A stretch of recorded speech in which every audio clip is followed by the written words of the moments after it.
Olá, turma, boa noite, tudo bem? Vamos continuar aqui nossa leitura, dando continuidade no que a gente parou ontem, vendo aí esse reino, né, sendo totalmente destruído pelo anticristo, por aquele que vai vir do reino do norte, né, que a gente tem visto, que vai ser a Babilônia, né, que vai começar a se levantar contra a Síria, contra o Egito, contra Israel. E a gente vai ver isso acontecer daqui para em diante, até o exílio em 586. Vamos orar, entregar esse momento ao Senhor, e em seguida a gente já começa lendo, dando continuidade àquilo que a gente parou ontem. Jesus, muito obrigada, Deus, por esse dia, muito obrigado por esse início de semana, Pai, e na verdade a última semana do mês de julho.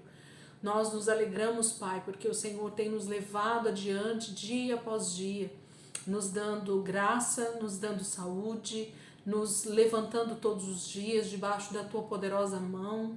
Senhor, nós queremos todos os dias ser gratos pelo Teu grande amor para conosco, pela saúde que o Senhor tem nos dado, pela gratidão, Senhor, que o Senhor tem colocado no nosso coração de cada uma das coisas que o Senhor tem feito por nós. O Senhor tem cuidado da nossa vida emocional, o Senhor tem cuidado da nossa vida espiritual, a Tua palavra tem cuidado, Senhor, de tudo que nós precisamos de mudanças, de transformação, e eu desejo, Senhor, que cada dia mais o Teu Espírito tenha lugar em mim e na vida dos meus irmãos, para assim nós sermos transformados, Pai, dia após dia, à imagem e semelhança do Seu Filho Jesus. Muito obrigada, Deus. Nos coloca, Senhor, um entendimento necessário para essa leitura de hoje, nos leva a compreender os mistérios que estão escondidos na Sua palavra e que o Senhor diz que só revela aqueles que verdadeiramente o temem e que têm buscado o Senhor. E nós temos buscado o Senhor, Pai, nós desejamos esse entendimento, nós desejamos esse conhecimento que vem do Senhor, Pai. Muito obrigada, Jesus, muito obrigada, Deus. Em nome de Jesus, amém. Vamos lá, gente? Então, hoje a gente começa falando então desse reino de Josias, né? Josias está restaurando o templo nesse momento. Nós estamos aqui por volta do ano 623 a.C. Segundo Reis, capítulo 22, do versículo 3 ao versículo 7. No 18º ano do seu reinado, o rei Josias enviou o secretário Safã, filho de Azalias e neto de Mesulão, ao templo do Senhor, dizendo: vá ao sumo sacerdote Ilquias e mande-o ajuntar a prata que foi trazida ao templo do Senhor, que os guardas das portas recolheram do povo. Eles deverão entregar a prata aos homens nomeados para supervisionar a reforma do templo, para poderem pagar os trabalhadores que fazem os reparos no templo do Senhor, os carpinteiros, os construtores e os pedreiros. Além disso, comprarão madeira e pedras lavradas para os reparos no templo, mas eles não precisarão prestar contas da prata que lhe foi confiada, pois estão agindo com honestidade. Mesmo texto, segundo Crônicas 34, do versículo 8 ao versículo 13. No 18º ano do seu reinado, a fim de purificar o país e o templo, ele enviou Safã, filho de Azalias, e Maacéias, governador da cidade, junto com Joá, filho do arquivista real Joacás, para restaurarem o templo do Senhor, o seu Deus. Eles foram entregar ao sumo sacerdote Ilquias a prata que havia sido trazida ao templo de Deus e que os porteiros levitas haviam recolhido das ofertas do povo de Manassés e de Efraim e de todo o remanescente de Israel, e também de todo o povo de Judá e de Benjamim e dos habitantes de Jerusalém. Confiaram a prata aos homens nomeados para supervisionarem a reforma no templo do Senhor, os quais pagavam os trabalhadores que faziam os reparos no templo. Também deram essa prata aos carpinteiros e aos construtores para comprarem pedras lavradas e madeira para as juntas e as vigas dos edifícios que os reis de Judá haviam deixado ficar em ruínas. Esses homens fizeram o trabalho com fidelidade. Eram dirigidos por Jaate e Obadias, levitas descendentes de Merari, e por Zacarias e Mesulão, descendentes de Coate. Todos os levitas que sabiam tocar instrumentos musicais estavam encarregados dos operários e supervisionavam todos os trabalhadores em todas as funções. Outros levitas eram secretários, oficiais e porteiros. Então, esse primeiro momento aqui, Josias, então, pede para que o seu secretário e os homens que estão junto com ele no seu reinado, para supervisionarem todas as obras que ele pede para fazerem no templo do Senhor, né? No templo que era o de Salomão, e que ao longo desses anos, desses muitos anos dos reis de Israel depois de Salomão, foram permitindo que o templo ficasse em ruínas, além dos ataques que eles já tinham sofrido do Egito, da Síria, e logo começarão a ter os ataques da Babilônia. Então, o templo estava em ruínas, o templo estava deixado de lado, estava totalmente destruído, estava sem cuidado, estava sem os reparos necessários que deveria ter sido feito ao longo de todos esses anos. E Josias então levanta homens para supervisionar isso, recolhe prata, né, impostos do povo, de todas as tribos, para fazer esses reparos necessários. E diz que os homens fizeram esse trabalho com fidelidade. Então Deus estava levantando nesse momento homens que estavam realmente dispostos a fazer aquilo que o Senhor estava direcionando a vida de Josias para fazer. Amém? O livro da lei é encontrado. Segundo Reis, capítulo 22, do versículo 8 ao 20. Então o sumo sacerdote Ilquias disse ao secretário Safã: encontrei o livro da lei no templo do Senhor. Ele o entregou a Safã, que o leu. O secretário Safã voltou ao rei e lhe informou: teus servos entregaram a prata que havia no templo do Senhor e a confiaram aos trabalhadores e aos supervisores no templo. E o secretário Safã acrescentou: o sacerdote Ilquias entregou-me um livro. E Safã o leu para o rei. Assim que o rei ouviu as palavras do livro da lei, rasgou suas vestes e deu estas ordens ao sacerdote Ilquias, a Aicã, filho de Safã, a Aquibor, filho de Micaias, ao secretário Safã e ao auxiliar real Asaías: vão consultar o Senhor por mim, pelo povo e por todo Judá, acerca do que está escrito neste livro que foi encontrado. A ira do Senhor contra nós deve ser grande, pois os nossos antepassados não obedeceram às palavras deste livro, nem agiram de acordo com tudo que nele está escrito a nosso respeito. O sacerdote Ilquias, Aicã, Aquibor, Safã e Asaías foram falar com a profetisa Ulda, mulher de Salum, filho de Tiquivá e neto de Arás, responsável pelo guarda-roupa do templo. Ela morava no bairro Novo de Jerusalém. Ela lhes disse: assim diz o Senhor, o Deus de Israel, digam ao homem que os enviou a mim, que assim diz o Senhor: trarei desgraça sobre este lugar e sobre os seus habitantes, tudo o que está escrito no livro que o rei de Judá leu, porque me abandonaram e queimaram incenso a outros deuses, provocando a minha ira por meio de todos os ídolos que as mãos deles têm feito. A chama da minha ira arderá contra este lugar e não será apagada. Digam ao rei de Judá que os enviou para consultar o Senhor: assim diz o Senhor, o Deus de Israel, acerca das palavras que você ouviu. Já que o seu coração se abriu e você se humilhou diante do Senhor, ao ouvir o que falei contra este lugar e contra os seus habitantes, que seriam arrasados e amaldiçoados, e porque você rasgou as vestes e chorou na minha presença, eu o ouvi, declara o Senhor. Portanto, eu o reunirei aos seus antepassados, e você será sepultado em paz. Seus olhos não verão toda a desgraça que vou trazer sobre este lugar. Então eles levaram a resposta ao rei. O mesmo texto está em 2 Crônicas 34, do versículo 14 ao 28. Enquanto recolhiam a prata que tinha sido trazida para o templo do Senhor, o sacerdote Ilquias encontrou o livro da lei do Senhor, que havia sido dada por meio de Moisés. E Ilquias disse ao secretário Safã: encontrei o livro da lei no templo do Senhor, e o entregou a Safã.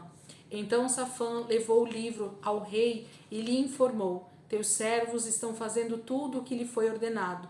Fundiram a prata que estava no templo do Senhor e a confiaram aos supervisores e aos trabalhadores. E acrescentou: o sacerdote Ilquias entregou-me um livro.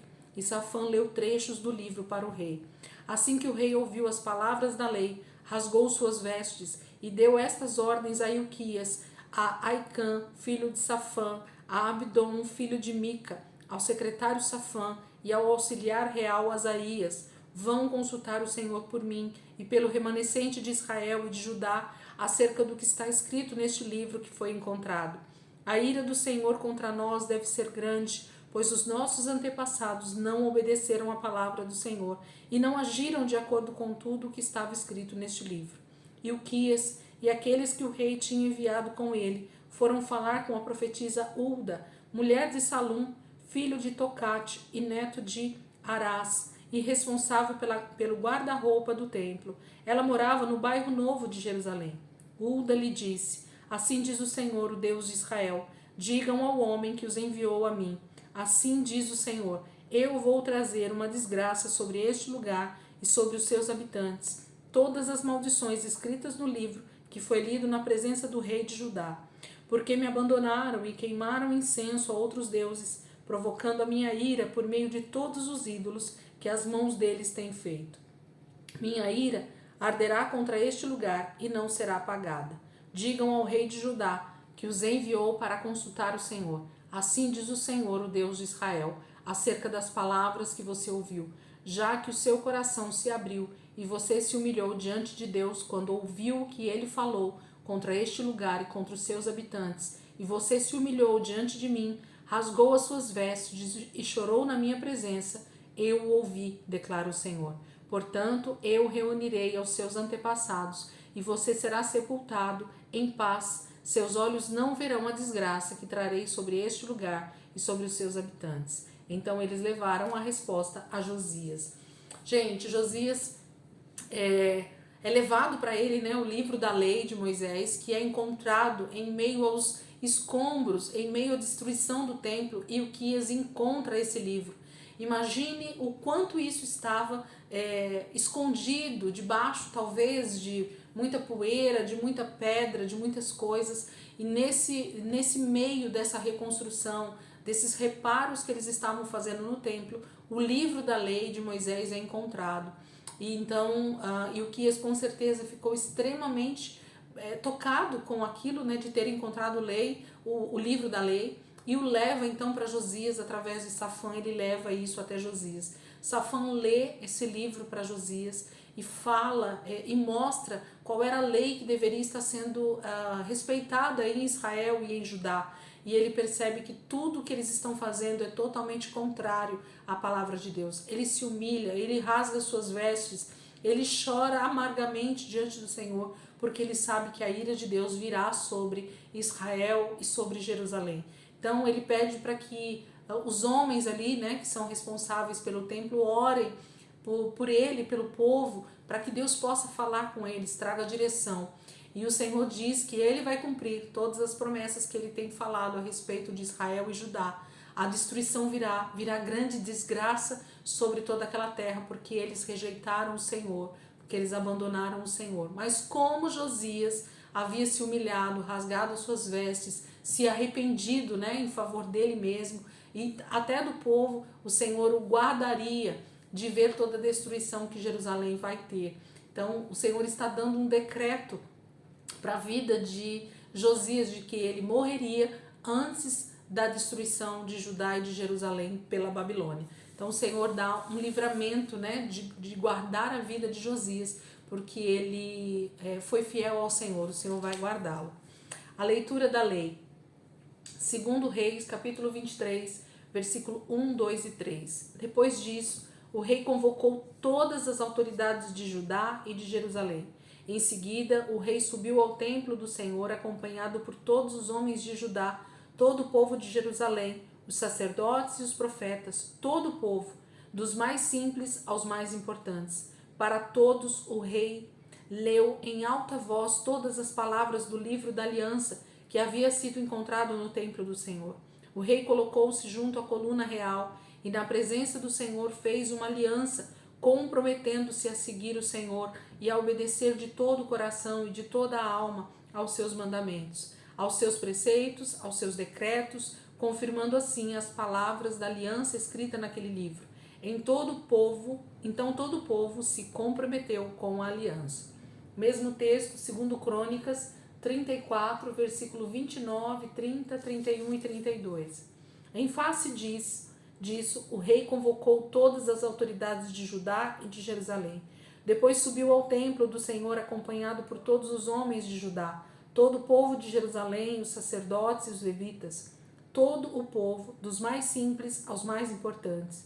Para todos o rei leu em alta voz todas as palavras do livro da aliança, que havia sido encontrado no templo do Senhor. Ele tomou o seu lugar e na presença do Senhor fez uma aliança, comprometendo-se a seguir o Senhor e obedecer de todo o coração e de toda a alma ao seu mandamento, aos seus testemunhos e aos seus decretos, cumprindo as palavras da aliança escritas naquele livro. Depois fez com que todos em Jerusalém e em Benjamim se comprometessem com a aliança. Os habitantes de Jerusalém passaram a cumprir a aliança de Deus, o Deus dos seus antepassados. Josias traz avivamento para Judá e Jerusalém, através da leitura da lei, através de uma aliança que eles fazem de seguir ao Senhor, de não mais adorar outros deuses, de realmente limpar toda a impureza que havia em Judá e em Jerusalém. Graças a Deus pela vida de Josias, graças a Deus pela vida de outros homens que encontram na lei do Senhor o seu prazer, a sua vontade de fazer a justiça de Deus, de cumprir, né, todo o propósito de Deus. Vamos continuar? Jeremias aparece aqui agora. Jeremias capítulo 3, a partir do versículo 6 ao 25. A segunda mensagem, né, de Jeremias, a devastação vinda do norte. Mais uma profecia para Judá e Jerusalém. Jeremias 3, a partir do versículo 6 em diante. Durante o reinado do rei Josias, o Senhor me disse: você viu o que fez Israel, a infiel? Subiu todo o monte elevado e foi para debaixo de toda árvore verdejante para prostituir-se. Depois de ter feito tudo isso, pensei que ela voltaria para mim, mas não voltou. E a sua irmã traidora, Judá, viu essas coisas. Viu também que dei à infiel Israel uma certidão de divórcio e a mandei embora por causa de todos os seus adultérios. Entretanto, a sua irmã Judá, a traidora, também se prostituiu sem temor algum. E por ter feito pouco caso da imoralidade, Judá contaminou a terra, cometendo adultério com ídolos de pedra e de madeira.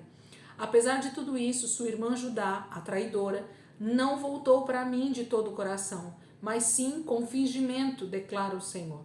O Senhor me disse: Israel, a infiel, é melhor do que Judá, a traidora. Vá e proclame esta mensagem para os lados do norte. Volte, ó infiel Israel, declara o Senhor. Não mais franzirei a testa, cheio de ira contra você, pois eu sou fiel, declara o Senhor. Não ficarei irado para sempre, mas reconheça o seu pecado. Você se rebelou contra o Senhor, o seu Deus, e ofereceu os seus favores a deuses estranhos, debaixo de toda árvore verdejante, e não me obedeceu, declara o Senhor. Voltem, filhos rebeldes, pois eu sou o Senhor de vocês, declara o Senhor. Tomarei vocês, um de cada cidade e 2 de cada clã, e os trarei de volta a Sião. Então eu lhes darei governantes conforme a minha vontade, que os dirigirão com sabedoria e com entendimento. Quando vocês aumentarem e se multiplicarem na sua terra naqueles dias, declara o Senhor, não dirão mais a arca da aliança do Senhor, não pensarão mais nisso, nem se lembrarão dela, não sentirão sua falta, nem se fará outra arca. Naquela época chamarão Jerusalém, o trono do Senhor, e todas as nações se reunirão para honrar o nome do Senhor em Jerusalém. Não mais viverão segundo a obstinação de seus corações para fazer o mal. Naqueles dias, a comunidade de Judá caminhará com a comunidade de Israel, e juntas voltarão do norte para a terra que dei como herança aos seus antepassados.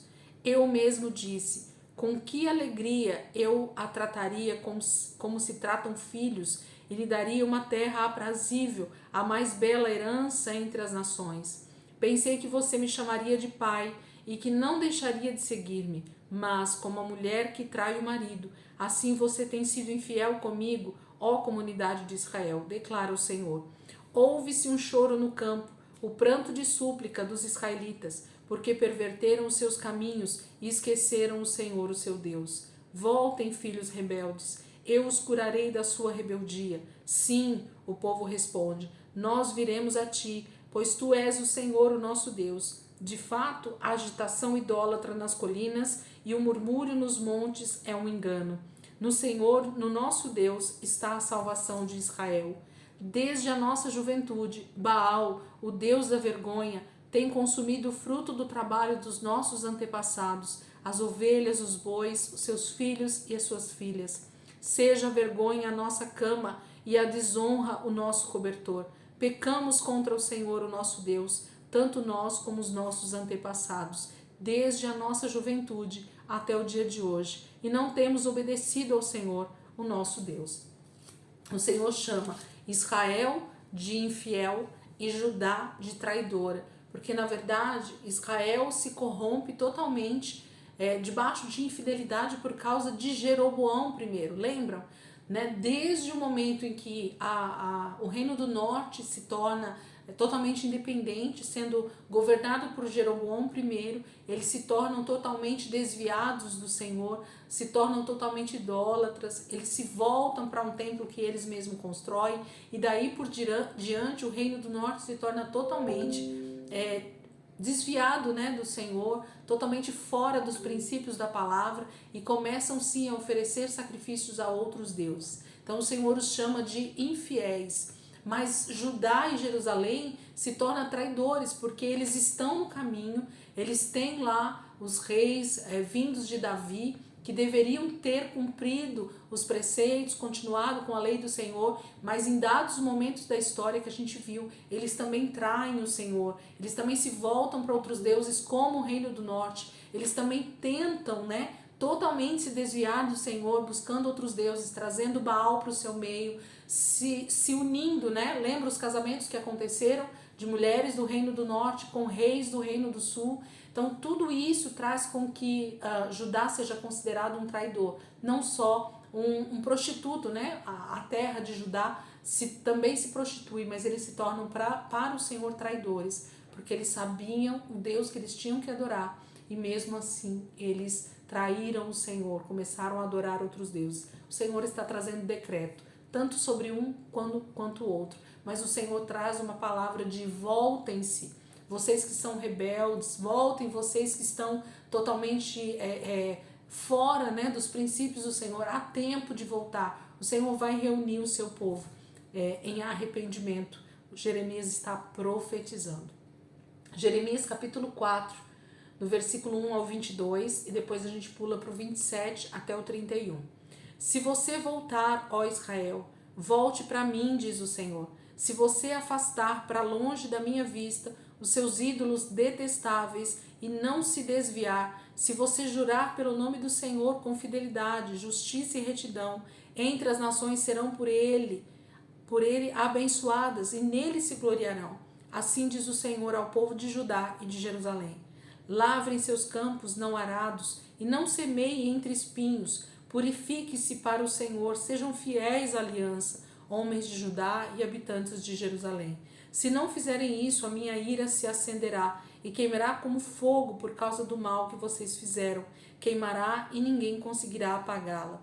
Anunciem em Judá, proclamem em Jerusalém, toquem a trombeta por toda esta terra, gritem bem alto e digam, reúnam-se, fujamos para as cidades fortificadas, ergam o sinal indicando Sião, fujam sem demora em busca de abrigo, porque do norte eu estou trazendo desgraça, uma grande destruição. Um leão saiu da sua toca, um destruidor de nações se pôs a caminho. Ele saiu de onde vive para arrasar a sua terra. Suas cidades ficarão em ruínas e sem habitantes. Por isso ponham vestes de lamento, chorem e gritem, pois o fogo da ira do Senhor não se desviou de nós. Naquele dia, diz o Senhor, o rei e os seus oficiais perderão a coragem, os sacerdotes ficarão horrorizados e os profetas perplexos. Então eu disse, soberano Senhor, como enganastes completamente este povo e a Jerusalém dizendo, vocês terão paz quando a espada está em nossa garganta. Naquela época será dito a este povo, e a Jerusalém: um vento escaldante que vem das dunas do deserto sopra na direção da minha filha, do meu povo, mas não para peneirar nem para limpar. É um vento forte demais que vem da minha parte. Agora eu pronunciarei as minhas sentenças contra eles. Vejam, ele avança como as nuvens, os seus carros de guerra são como um furacão, e os seus cavalos são mais velozes do que as águias. Ai de nós, estamos perdidos. Ó Jerusalém, lave o mal do seu coração, para que você seja salvo. Até quando você vai acolher projetos malignos no íntimo? Ouve-se uma voz proclamando: desde Dan, desde os montes de Efraim, se anuncia calamidade. Relatem isso a esta nação e proclamem contra Jerusalém. Um exército inimigo está vindo de uma terra distante, dando seu grito de guerra contra as cidades de Judá. Eles a cercam com homens que guardam um campo, pois ela se rebelou contra mim, declara o Senhor. A sua própria conduta e as suas ações trouxeram isso sobre você. Como é amargo esse seu castigo! Ele atinge até o seu coração. Ah, minha angústia, eu me contorço de dor. Ó paredes do meu coração, ó meu coração dispara dentro de mim, não posso ficar calado. Ouvi o som da trombeta, ouvi o grito de guerra, um desastre depois do outro, toda a minha terra foi devastada. Num instante as minhas tendas foram destruídas e os meus abrigos num momento. Até quando verei o sinal levantado e ouvirei o som da trombeta? O meu povo é tolo, eles não me conhecem. São crianças insensatas que nada compreendem. São hábeis para praticar o mal, mas não sabem fazer o bem. Versículo 27 agora. Assim diz o Senhor: toda esta terra ficará devastada, embora eu não vá destruí-la completamente. Por causa disso, a terra ficará de luto e o céu em cima se escurecerá, porque eu falei e não me arrependi, decidi e não voltarei atrás. Quando se ouvem os cavaleiros e os flecheiros, todos os habitantes da cidade fogem. Alguns vão para o meio dos arbustos, outros escalam as rochas. Todas as cidades são abandonadas e ficam sem habitantes. O que você está fazendo, ó cidade devastada? Por que se veste de vermelho e se enfeita com joias de ouro? Por que você pinta os olhos? Você se embeleza em vão, pois os seus amantes a desprezam e querem tirar-lhe a vida. Ouvi um grito como de mulher em trabalho de parto, como a agonia de uma mulher ao dar à luz o primeiro filho. É o grito da cidade de Sião, que está ofegante e estende as mãos dizendo: ai de mim, estou desfalecendo, minha vida está nas mãos de assassinos. Jeremias capítulo 4, o Senhor está falando a Isaías para que fale ao povo da calamidade, da destruição que vai vir do reino do norte. O Senhor está trazendo esse juízo sobre a terra porque ele está levantando o reino, da Babilônia, como esse grande destruidor que a gente chama de um tipo de anticristo para esse momento da história. A Babilônia é um tipo de anticristo que nós vamos ver nesse momento da história e que mostra para nós o que vai ser então essa volta de Cristo, o que vai ser esse momento da grande tribulação nos últimos dias, porque será da mesma maneira. O Senhor está mostrando para Israel de forma micro o que ele vai fazer em toda a terra de forma macro nos últimos dias. Deus mostra através do seu povo o que ele vai fazer nos últimos dias. Através de Israel, ele traz o exemplo para nós do que ainda virá nos últimos dias. Então Israel recebe a palavra através de Jeremias mais uma vez, para que eles se voltem para o Senhor. Se eles tiverem que se arrepender, que eles se arrependam se voltando para o Senhor. Mas o decreto já foi dado. O Senhor diz: eu já falei, diz aqui no versículo 28. Por causa disso a terra ficará de luto e o céu em cima se escurecerá, porque eu falei e não me arrependi, decidi e não voltarei atrás. Deus já deu essa sentença. O Senhor já falou, na verdade, desde Moisés, a respeito da obstinação desse povo, a respeito de que eles se rebelariam, se voltariam para outros deuses e o Senhor teria que trazer juízo sobre a terra para limpar toda a iniquidade, toda a impiedade e restaurar toda a terra. É isso que Deus vai fazer com o seu povo. Amém? Amanhã a gente vai continuar dentro de Jeremias. Jeremias está falando, amanhã a gente tem Jeremias 5, 6 e a celebração da Páscoa nesse momento, porque o Senhor está num período de festa fixa, né? A gente tem aqui uma nova Páscoa no ano de 623 amanhã. Amém, queridos? Deus abençoe, que vocês possam meditar, se desejarem assim, nessa palavra de Jeremias. As profecias de Jeremias são todas a respeito do tempo do fim, a respeito desse exílio, a respeito do juízo de Deus que vai vir se eles não se arrependerem, mas ainda que eles se arrependam, Deus vai ter que cumprir toda a palavra que ele já decretou por causa do pecado dos seus antepassados. Então aqueles que se arrependerem no tempo em que eles estão vivendo serão guardados pelo Senhor da sua ira, mas Deus terá que cumprir o juízo dele sobre toda a impiedade na terra para limpar toda a terra. Amém, queridos? Deus abençoe a vida de vocês e amanhã, se Deus quiser, a gente está aqui de volta com a nossa leitura.